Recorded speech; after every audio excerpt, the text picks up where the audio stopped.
भारत सरकार की ओर से जनपद रामपुर में हुनर हाट कार्यक्रम का आयोजन किया गया है। 27 राज्यों से अलग अलग लोग यहां आए हुए हैं। उनमें एफपीओ का स्टॉल लगाया गया है। क्या मकसद है इस स्टॉल लगाने का? हमारे साथ अमित जी मौजूद है। अमित जी, ये कृषि को लेकर स्टॉल लगाया, क्या मकसद है? देखिए, एफपीओ बेसिकली एक फार्मर प्रोड्यूसर ऑर्गेनाइजेशन, एक किसानों का वो संगठन है और इस संगठन में हमने करीब 2000 अपने किसानों का एक समूह बनाया है और उनके खेतों में हमने लेमन ग्रास, स्टीविया ऐसे प्रोडक्ट हमने उगवाए हैं पहले, और उगाने के बाद हमने उनके यहाँ उत्पाद बनाए हैं। पहले उनके खेत में फसल उगवाई है, उगाने के बाद उनसे फसल खरीदी है, फसल खरीदने के बाद हमने ये उत्पाद बनाए हैं और इनको हम बाज़ार में बेच रहे हैं। इसको बेच के हम उनको लाभ दे रहे हैं। तो ये समूह के जरिए कर रहे हैं, ये किस तरह से आप इसको लेकर चल रहे हैं? ये बेसिकली किसानों की जो समस्याएं हैं और किसानों की जो आय बढ़ाने का एक मुद्दा चल रहा है, ये उसी को समर्थन करता है। अच्छा, जिस तरह से किसान कृषि बिल को लेकर लगातार विरोध चल रहा है, तो ऐसे में क्या कहना चाहेंगे? क्या किसान समझ नहीं पा रहे हैं या क्या वजह है? क्योंकि सरकार तो लगातार कह रही है कि किसानों के लिए, हित के लिए ये बिल बनाया गया है। ये जो समूह बनाए हैं छोटे छोटे, और इन समूह को बनाकर जो उत्पाद बाजार में उतारे गए हैं, या उनको बिल के बारे में जानना चाहेंगे? रुकिए, ये सारी चीज़ें कहीं ना कहीं उस बिल की क्लैरिटी को ज़मीनी हकीकत दिखाती हैं।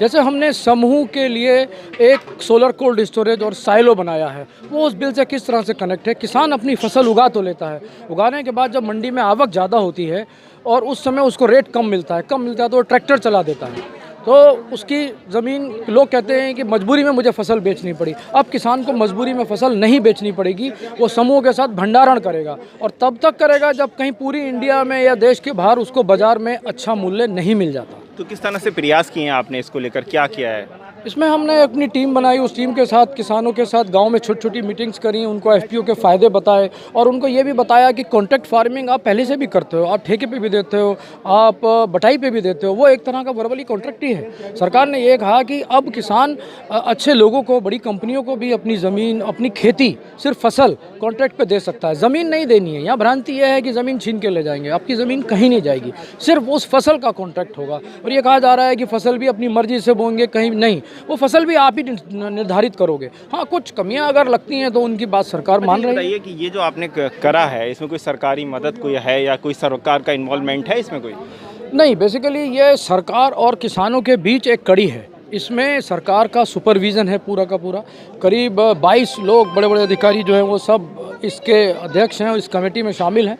और इसमें हमने अभी तक कोई सब्सिडी, कोई लोन हमने सरकार से नहीं लिया है। बनाया रामपुर में ये फसियापुरा जनूबी है, अजीतपुर के आगे, वहाँ बाईपास पे हमने सोलर कोल्ड स्टोरेज बनाया जो वर्किंग हो गया है। अच्छा, बताइए कि उत्तर प्रदेश में क्या पहला ये बना खुला है? हाँ, solar cold storage Uttar Pradesh में पहला है। सबसे अच्छी इसकी खास बात यह है कि -8 डिग्री से लेके ये 45 डिग्री तक आप टेम्परेचर मोबाइल एप्लीकेशन से कंट्रोल कर सकते हैं। कौन सी सब्जी रखनी है उसकी पूरी जानकारी, कब उस पर पानी की फुहार छोड़नी है, और उसके बाद हमने उसको मंडी से कनेक्ट किया है कि आज मुंबई, दिल्ली की मंडी में अगर कहीं रेट ज़्यादा है तो किसानों के समूह के साथ बात करके हम उनकी सारी सब्जियां लोड करके वहां भेज सकते हैं और जो भी फ़ायदे में बिकेगी उसको फ़ायदा दे सकते हैं। यहाँ के डीएम अनिल कुमार सिंह, उनसे मिले थे आप? डीएम साहब से हम लगातार मिल रहे हैं और वो इसको बहुत ज़्यादा हमें सपोर्ट दे रहे हैं, मॉरल सपोर्ट दे रहे हैं और उन्होंने सारा मार्गदर्शन किया है। और एक अच्छा समूह बनने के बाद जो ज़मीनी हकीकत सामने आई है, इसमें उनका बहुत अहम रोल है। अच्छा, अभी कहाँ पर स्टॉल लगाया और कितने लोगों को आप अब तक जागरूक कर चुके होंगे? ये हमने हुनर हाट, जो अल्पसंख्यक कल्याण मंत्रालय की ओर से एक प्लेटफॉर्म दिया गया है, उसमें हमने स्टॉल लगाया और करीब 24 तरह के प्रोडक्ट हैं हमारे। एक प्रोडक्ट है कोई हाथ पर दिखाई? हाँ, जो हमने किसान, ये प्रोडक्ट देखते हैं कौन कौन से प्रोडक्ट हैं, कोई खास हो दिखाइए। खास प्रोडक्ट है जो मोरिंगा तुलसी टी है और ये बहुत फ़ायदेमंद चीज़ है। इसको हमने किसानों के खेत में उगाया। इत्तेफाक से आपके हर घर, किसी के घर में तुलसी होती है और मोरिंगा का पेड़ भी सबके घर में रहता है। अब तुलसी को कभी आप बेच नहीं पाते, लेकिन हमने यहाँ उन छोटे छोटे किसानों के खेत में तुलसी लगवाई है और हम उनसे तुलसी खरीद रहे हैं, उसकी कीमत उनको दी। तो क्या किसानों में इसको लेकर कोई डर या भय तो नहीं है? नहीं, बिल्कुल डर भय नहीं है। डर भय था, उस समय था जब हम लोग मीटिंग करने जाते थे, वो कहते थे हम उगा तो लें, हमें बाज़ार कहाँ मिलेगा। आज जब उन्हें बाज़ार मिल गया है और आज वो बहुत खुश हैं और बहुत तेज़ी से हमसे जुड़ रहे हैं। कहाँ हमें पहले किसान बनाने के लिए जिसमें 2 महीने लगे थे और अगले 2000 बनाने में सिर्फ हमें 1 महीना लगा। अभी कितने समूह से कितने लोग जुड़े होंगे? अभी हमारे समूह से 2000 किसान जुड़ चुके हैं और ये संख्या बहुत जल्दी 5000 तक हो जाएगी। ठीक है। हुनर हाट कार्यक्रम में हम मौजूद हैं। रामपुर से हरपल न्यूज़ के लिए जिशान खान।